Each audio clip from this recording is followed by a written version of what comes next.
Hey guys, George here. So we're going to continue our series on the U.S. Constitution. Up next is the Third Amendment.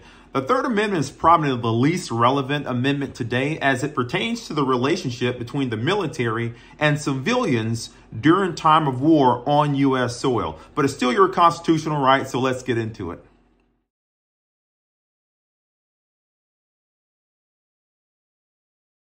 The Third Amendment reads, "No soldier shall, in time of peace, be quartered in any house without the consent of the owner, nor in time of war, but in a manner to be prescribed by law." So this is another amendment that stems from the relationship between the 13 original colonies and Great Britain. So Great Britain sent soldiers over here during the French and Indian War to gain control of the Ohio River Valley.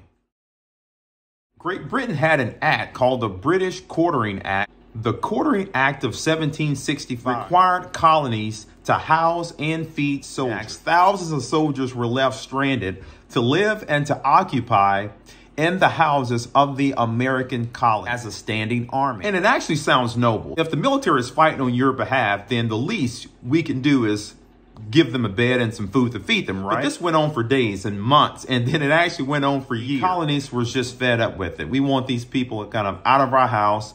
The war is pretty much over, and they're just stuck here. So in developing our Constitution, we wanted to have Americans the right to domestic privacy. In this amendment, Americans would be protected from the government intruding into their homes without their explicit consent. And because of this, the new generation ratified in the U.S. Constitution the Third Amendment to ensure that no ordinary citizen would ever have to unwillingly house and feed soldiers. So there you have it. That's the Third Amendment. Continue to follow, and up next will be the Fourth. See you then.